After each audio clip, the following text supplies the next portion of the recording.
Hello students, a very warm welcome to all of you in this segment of international relation, जिसमें आज हम discuss करने वाले हैं इंडो यूके रिलेशंस।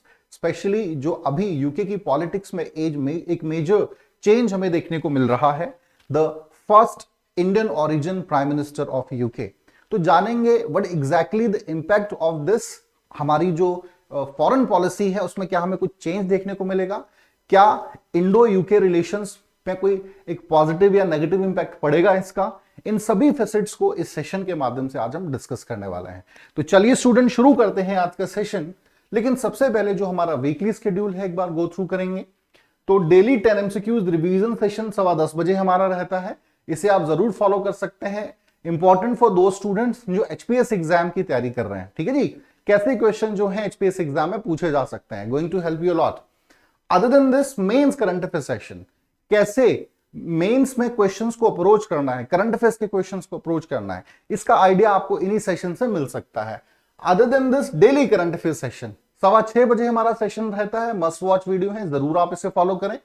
इसके अलावा एचपी पटवारी एग्जाम या सब इंस्पेक्टर एग्जाम से रिलेटेड अगर आप तैयारी कर रहे हैं तो these sessions are going to help you lot. इसके अलावा यूट्यूब पे हमारे बहुत से शॉर्ट्स रहते हैं जिसमें subject related information, subject strategy जो है वो डिस्कस करी जाती हैं, ठीक है जी। या फिर बहुत से motivational videos which are created by our teachers, you can see on a YouTube channel, ठीक है जी। चलें अब शुरू करेंगे आज का सेशन। क्या हमारा सेशन है, तो सबसे पहले जो करंट न्यूज है उसको डिस्कस करते हैं और इसी कंटेक्स्ट में next we are going to discuss Indo UK relation. So now Rishi Sunak became the 57th prime minister of United Kingdom. क्यों इंपॉर्टेंट इंडिया के लिए? बिकॉज इंडियन ओरिजिन इनका बेस है, भारत का आधार इनका रहा है, ठीक है जी।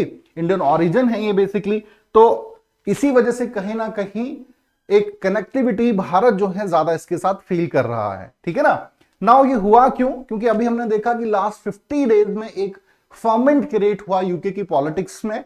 इन लास्ट 50 डेज तीसरे प्राइम मिनिस्टर जो हैं यूके के अपॉइंट करे गए हैं after Boris Johnson and Liz Truss, ठीक है ना। बोरिस जॉनस के बाद जब लिज ट्रस बनी तो उन्हें अपनी ही पार्टी में जो था रिबेलियन देखने को मिला, बिकॉज ऑफ कंजर्वेटिव जो उनकी पार्टी है, एक रिबेलियन देखने को मिला। एंड बिकॉज ऑफ दैट जो है Rishi Sunak became the 57th prime minister of UK, ठीक है जी। तो ये तो बेसिकली हमने बात कर ली करंट न्यूज की। अब जरा हम बात कर सकते हैं कि इससे क्या अपॉर्चुनिटी क्रिएट्स होंगी इंडिया यूके रिलेशंस में। तो सबसे पहले बात करते हैं कि भाई समवे क्लोजनेस तो बढ़ेगी ऑब्वियसली, अगर प्राइम मिनिस्टर इंडियन ओरिजिन के हैं, किसी भी देश के होते हैं, तो उस देश के साथ हैं, एटलीस्ट एक्सपेक्टेशंस तो बढ़ेंगी, है ना। फर्दर फ्यूचर में ही पता चलेगा क्या गेन्स एंड लॉसेस हैं, प्रोज एंड कॉन्स क्या है, बट एटलीस्ट एक्सपेक्टेशन इंडिया की तरफ से तो बढ़ेंगे ही बढ़ेंगे, ठीक है जी। तो ग्लोबल बहुत से जो भी इश्यूज हैं उन पर कहीं ना कहीं हमें एक मंच मिल पाएगा। डिफरेंट इंटरनेशनल फ्रंट पर वी कैन एक्सपेक्ट कि दोनों देश मिलकर ज्यादा क्लोजनेस के साथ आने वाले समय में काम करेंगे। डिफरेंट इंटरनेशनल इश्यूज इंक्लूड हो सकते हैं या एनवायरमेंटल इश्यूज इसमें हम बात कर सकते हैं, है ना। इश्यूज लाइक टेररिज्म, शायद पहले इतना सपोर्ट नहीं मिलता था यूके से, अब ज्यादा हमें मिलेगा। तो ये एक्सपेक्टेशंस हमारी जो है यूके से रहेंगी। End of course UK is also looking for better India, कैसे हम इंडिया से जो है और ज्यादा लर्न कर सकते हैं। यहां पर बड़ा क्लियरली ऋषि सुनाक ने भी इंडिया के कंटेक्स्ट में एक स्टेटमेंट पास करा है, बहुत इंपॉर्टेंट रिमार्क्स रहे। उन्होंने कहा कि now India is not just a market for us, कि भाई हम वहां से इंपोर्ट एक्सपोर्ट कर रहे हैं, we need to learn a lot of things from India. तो अब हमें अपने अप्रोच को वाइडन करने की जरूरत है। भारत सिर्फ हमारे लिए एक मार्केट नहीं है, बहुत सी ऐसी चीजें हैं जो भारत से हम गेन कर सकते हैं, सीख सकते हैं। तो ये एक इन्हीं की इस रिमार्क से काफी चीजें क्लियर होती हैं। ऑफ कोर्स एक मेजर चेंज देखने को मिल सकता है इनहेंसमेंट ऑफ द ट्रेड। देखिए ये ट्रेड एक बहुत इंपॉर्टेंट एस्पेक्ट रहता है। अभी जो ट्रेड है शायद उसको और बढ़ाने की जरूरत है बिकॉज ऑफ जो रशिया यूक्रेन वॉर हुआ और जो अप्रोच इंडिया का बेसिकली इसमें रहा, बहुत से western Nations were not happy with India. So now इससे आगे बढ़ने की जरूरत है, तो कहीं ना कहीं यहां पे इंपॉर्टेंट रोल प्ले हो सकता है। इसके अलावा भी जो है अप्रोच जो यूके की है वो एक ग्लोबल ब्रिटेन को बनाने की है और यहां पे इंडिया एक मेजर रोल प्ले कर सकता है।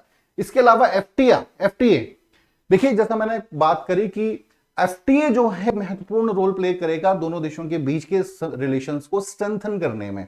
फ्री ट्रेड एग्रीमेंट अभी तक बहुत ज्यादा फायदा नहीं मिला है दोनों देशों को। ब्रिटेन चाहता है कि ज्यादा से ज्यादा अपने मार्केट को, ठीक है ना, इंडियन मार्केट में अपने प्रोडक्ट को ज्यादा से ज्यादा एक्सपेंड करे। बहुत ज्यादा फाइनेंशियल गेन्स जो हो सकते थे ब्रिटेन को, बिकॉज एक कॉलोनियल लेगेसी उनकी रही है। बहुत से other Nations like USA, Russia, Israel, है ना, बहुत से ऐसे जो देश हैं वो लीड कर गए यूके से, जबकि कॉलोनियल लेगेसी इस पूरे रीजन में, इंडो पैसिफिक रीजन में, इंडियन ओशन में किसकी रही है? यूके की रही है। तो उसको रिवाइव करना चाहेगा और of course free trade agreement is going to help a lot in this regard, जिससे फर्दर थोड़ा और डिटेल में हम डिस्कस करेंगे। ये तो हमने अपॉर्चुनिटीज की बात कर ली, जिसमें हमें बेसिकली दिख रहा है कि ग्लोबल इश्यूज जो हैं उस पर डिस्कशंस हो सकती हैं। In this part both Nations can work with joint hands end of course trade and investment is another part, है ना। इकोनॉमिक रिलेशन भी इससे स्ट्रेंथन होने की हम उम्मीद कर रहे हैं। नाउ अब जरा हम बात करेंगे कि भाई इंडिया एंड यूके पार्टनरशिप का यूके के लिए क्या सिग्निफिकेंस है, यूके के लिए क्या इंपॉर्टेंट है। ठीक है जी, मेजरली बात कर ली कि भाई global issues and economic relations जो है वो स्ट्रेंथन होंगे। अब बेसिकली अगर हम बात करें, सो की strategic partner for the UK in Indo Pacific reason, ठीक है ना। अगर हम बात करें भाई यूके की इस रिगार्ड में, तो हम जान पाएंगे कि की प्लेयर है, स्पेशली मार्केट एंड डिफेंस। ये दो ऐसे पार्ट हैं जिनमें यूके जो है बढ़ोतरी करना चाहता है, डिफेंस, ठीक है ना। इंडो पैसिफिक रीजन में जो है अपनी मार्केट को और ज्यादा बढ़ाना चाहता है। जब मैं इंडो पैसिफिक रीजन कह रहा हूं तो सिर्फ इंडिया की बात नहीं हो रही है, ठीक है ना। जितने भी आपके नेशन हैं, साउथ ईस्ट नेशंस हैं, साउथ एशियन नेशंस हैं, उनके साथ ज्यादा कनेक्टिविटी बनाना चाहता है। अपनी इंडियन ओशन में प्रेजेंस को, डिफेंस एंड मार्केट प्रेजेंस को और बढ़ाना चाहता है। स्ट्रेटेजिक इंपॉर्टेंस इसलिए है बिकॉज एक कॉलोनियल लेगेसी होने की वजह से बहुत से आइलैंड्स पर अभी भी अधिकार है यूके का, है ना। एक कॉलोनियल लेगेसी रही है इस पूरे रीजन में। काफी साउथ ईस्ट एशियन नेशंस भी जो हैं एक रिगार्ड रखते हैं यूके की प्रति। तो somewhere we can say that कि भाई because of these all reasons strategic importance इस इंडो पैसिफिक रीजन की यूके के लिए बहुत ज्यादा है। नेक्स्ट हम बात करते हैं US use of FTA. Now FTA जो है एक इंपॉर्टेंट पार्ट है। देखिए, जैसा मैंने पहले कहा कि एफटीए फ्री ट्रेड एग्रीमेंट होने की वजह से काफी ज्यादा बेनिफिट्स इकोनॉमिक, ट्रेड, कॉमर्स को बढ़ाने में यूके को मिल सकते हैं। और वह तब हो पाएगा अगर इंडो पैसिफिक रीजन में उसकी पकड़ रहेगी। क्योंकि देखिए ऑलमोस्ट अगर मॉडर्न कंटेक्स्ट में मैं बात करूं, सो ऑलमोस्ट 60% जो मेजर इकोनॉमीज हैं दुनिया की, जिसमें Russia, India, China, Britain, Germany, US, है ना, तकरीबन 60% जो उनका जीडीपी है that depends on Indian Pacific ocean. 60% के आसपास ट्रेड इस पूरे रीजन से हो रहा है। तो ऑफ कोर्स यहां पर जो है फ्री ट्रेड एग्रीमेंट जैसी डील जो है going to help lot. And क्योंकि साउथ एशिया का इंडिया एक लीडिंग नेशन है, तो इस पूरे रीजन में एक कनेक्टिविटी बनेगी इंडिया एंड यूके के बीच में, है ना। मतलब यूके के लिए इंडिया यहां पे इंपॉर्टेंट हो रहा है। तो सीज करना चाहता है जो भी आपकी ग्रोइंग इकोनॉमीज हैं, जो भी ग्रोइंग इकोनॉमी से बेनिफिट्स हैं इंडो पैसिफिक रीजन में, तो यूके को with the help of India वो बढ़ाना चाहता है और ज्यादा एनहेंसमेंट करना चाहता है। ज्यादा से ज्यादा गेन्स कैसे पाए जा सकते हैं, ये अभी यूके का फोकस है with the help of India, specially economic gains. Alright, चलें जी। नेक्स्ट अब हम बात करेंगे कि भाई इंडिया के पर्सपेक्टिव से भी समझेंगे कि क्यों यूके जो है इंडिया के लिए इंपॉर्टेंट होता है, स्पेशली जब ऋषि सुनाक, जो कि इंडियन ओरिजिन जिनका आधार है, वो प्राइम मिनिस्टर बनते हैं। क्योंकि पार्लियामेंट्री फॉर्म ऑफ गवर्नमेंट में प्राइम मिनिस्टर का रोल बड़ा इंपॉर्टेंट होता है। जैसे इंडिया में नरेंद्र मोदी जी का नाम हम ज्यादा सुनते हैं, है ना, हमारे राष्ट्रपति का नाम नहीं आता क्योंकि नॉमिनल हेड ऑफ स्टेट है। Same in the case of, क्योंकि हमने ये आइडिया कहां से लिया पार्लियामेंट्री फॉर्म ऑफ गवर्नमेंट का, we have taken this idea from UK. तो same in the case with UK, वहां के प्राइम मिनिस्टर का भी सिग्निफिकेंस बहुत ज्यादा है। सो UK is strong hold in Indo Pacific reason. Colonial legacy होने की वजह से, है ना, ब्रिटिश जो एक अंपायर था, मॉडर्न हिस्ट्री में हमने पढ़ा है, तो बिकॉज ऑफ दैट कहीं ना कहीं बहुत से नेशंस में अभी भी ब्रिटेन की कनेक्टिविटी है। भारत चाहेगा इंडियन ओशन में इस कनेक्टिविटी का फायदा खुद भी ले। जैसे डायगो गर्शिया में है, आइलैंड्स हैं, या हम बात कर सकते हैं भाई सेशल्स में बेसिस रहे हैं, इंडोनेशिया, जकार्ता, म्यांमार, है ना, इन सभी देशों के साथ एक कॉलोनियल लेगेसी का इतिहास रहा है। और भी बहुत से देश हैं, फिलीपाइंस है ना। तो कहीं ना कहीं इंडिया वांट कि इसका एडवांटेज वो अपने ट्रेड एंड स्ट्रेटेजिक रिलेशंस को इन सभी देशों के साथ कनेक्ट करने के लिए ले। तो यहां पर स्ट्रेटेजिकली इंपॉर्टेंट होता है इंडो पैसिफिक रीजन में भारत के लिए यूके। इसके अलावा trade and investments in India. देखिए, अगर हम ब्रिटिश इंटरनेशनल ट्रेड की बात करें तो ब्रिटेन ने अनाउंस करा है कि तकरीबन 70 मिलियन का ब्रिटेन जो है ब्रिटिश इंटरनेशनल जो है वो फंडिंग करेगी इंडिया में, specially to build the infrastructure of India. ठीक है ना, इंफ्रास्ट्रक्चर जो इंडिया का है, ये सोलर पावर, सोलर एनर्जी जो है उसको बूस्ट करने में they are going to contribute a lot. इसके अलावा हम बात कर सकते हैं कि UK is an important regional power in Europe, है ना, एक इंपॉर्टेंट रीजनल पावर है यूरोप में, उसका भी बेनिफिट इंडिया लेना चाहेगा कि ज्यादा से ज्यादा कैसे हम गेन प्राप्त कर सकते हैं इस पूरे रीजन में। ठीक है जी, तो these are all the facilities which India going to get benefits. Bharat चाहता है उसकी जो फिशिंग मार्केट है ना, उसको बढ़ावा मिले, या फार्मा मार्केट जो हमारी है उसको बढ़ावा मिले, ये इंपॉर्टेंट होगा। ठीक है जी, important, UK is an important region power in Europe. तो ऑफकोर्स इन सभी बातों का जो है पॉइंट ऑफ व्यू से देखें तो यूके भारत के लिए बड़ा इंपॉर्टेंट हो जाता है। चलिए जी, नेक्स्ट अब हम बात करेंगे करंट मेजर बायलैटरल इश्यूज। अब ऐसे क्या चैलेंजेस हैं जिसकी वजह से खटास आ सकती है दोनों देशों के बीच में और इंप्रूवमेंट की आवश्यकता है। सबसे पहले बात करेंगे extradition of Indian economic offenders. देखिए, हमने देखा कि बहुत से भारत के जो बिजनेस टाइकून्स रहे हैं, है ना, भारत में बेसिकली फ्रॉड करके they move towards UK because of their domestic laws.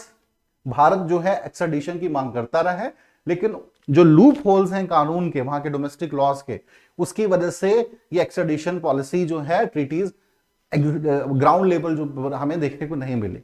Somewhere इसकी वजह से संबंधों में खटास है। जैसे नीरव मोदी का एग्जांपल आप ले सकते हैं, विजय माल्या का एग्जांपल आप ले सकते हैं कि भारत में फ्रॉड करके, है ना, वो चले जाते हैं यूके में, और जब इंडिया डिमांड करता है कि उनको एक्स्ट्राडिट किया जाए इंडिया में, तो बिकॉज उनके डोमेस्टिक लॉज इसको ऑफेंड करते हैं, प्रोटेक्ट करते हैं, तो वही यहां पर क्लैशेस हो जाते हैं।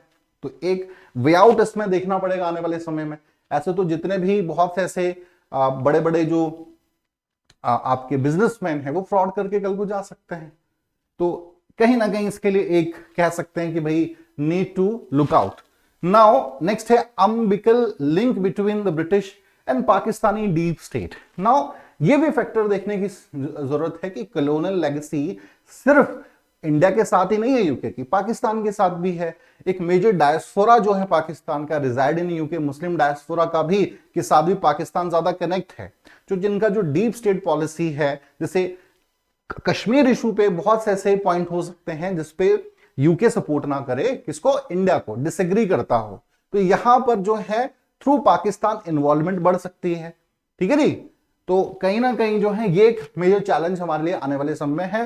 नेक्स्ट है non acceptance of white Britain. Generally it has been seen that जो ब्रिटेन की मीडिया है, व्हाइट मैन ब्रिटेन की जो मीडिया है स्पेशली, वो एक्सेप्ट नहीं कर रही राइज ऑफ इंडिया। बहुत से उनके आर्टिकल्स में, मीडिया के आर्टिकल्स की मैं बात कर रहा हूं, अभी रिसेंटली इंडिया ने 5th लार्जेस्ट इकोनॉमी रिप्लेस किया है ब्रिटेन को, पीछे छोड़ दिया है, एक्सेप्ट नहीं हो रहा है ब्रिटेन से। ठीक है जी, तो ये देखने को मिला, वो अभी भी जो कॉलोनियल इंडिया था उसी को कंपेयर कर रहे हैं। Now India is more confident, है ना, एक लीडिंग नेशन है पूरे ग्लोब का आज भारत, बट कहीं ना कहीं जो व्हाइट आपकी ब्रिटेन मीडिया है उसे एक्सेप्ट नहीं कर रही है। बहुत से आर्टिकल, बहुत से चैनल्स के माध्यम से ये हमें बात पता चलती है। अभी जैसे ऋषि सुनाक बने हैं ना, तो इसको भी जो व्हाइट ब्रिटेन मीडिया है एक्सेप्ट नहीं कर रही है कि ऐसा नहीं होना चाहिए कि भाई एक लीडर को आप बना दें। तो these are a kind of thing which not happened, और ये एक बोन ऑफ कंटेंशन आने वाले समय में हो सकता है। ठीक है जी, तो these are a kind of challenges which are we can say that कि still remain between both nations. हालांकि बहुत बड़े नहीं है इसमें, मेजर अगर हम बात करें तो भाई extradition of Indian economic offenders ही है। हो सकता है ऋषि सुनाक के आने की वजह से इसमें हमें कुछ परिवर्तन देखने को मिले। ठीक है जी। So we can expect for the best, आने वाले समय में कुछ बेटर संबंध, बेटर रिलेशंस दोनों देशों के बीच में होंगे, मोर क्लोजनेस जो है वो क्रिएट होगी, ज्यादा से ज्यादा जो स्ट्रेंथन की हम बात करते हैं, because of course UK is quite clear in this regard that अब हम इंडिया को निग्लेक्ट नहीं कर सकते हैं। ये कहते हैं कि भाई इंडिया जो है अभी भी वो 70 साल पहले की सोच आप लेके भारत के साथ नहीं चल सकते हैं, है ना। Now it's a new India, more confident India, और बहुत से देश जो है, एक ह्यूज मार्केट इंडिया में है। अगर कोई भी आज कोई भी यूरोपियन देश, कोई भी जो है अदर नेशन, चाहे अफ्रीका की बात करें, यूरोप की बात करें, अमेरिका की बात करें, अगर साउथ एशिया, पूरे एशिया पे अगर कंट्रोल रखना चाहता है तो भारत को निग्लेक्ट अब नहीं किया जा सकता है ना। स्पेशली अगर हम इंडो पैसिफिक रिलेशंस के कंटेक्स्ट में बात करें, जैसे मैंने कहा 60% जो ग्लोबल जीडीपी है मेजर नेशंस की, that depends on Indian Ocean region. 60% जो ट्रेड है, ग्लोबल ट्रेड, वो इंडियन ओशन के माध्यम से ही हो रहा है। कैसे निग्लेक्ट करेंगे आप भारत को, because it's a important international player in this region. तो चलिए स्टूडेंट, आई होप अच्छे से इस टॉपिक को आप समझ पाए हो। इंपॉर्टेंट टॉपिक है, एग्जाम में पूछा जा सकता है। आज के लिए इतना ही, थैंक यू वेरी मच।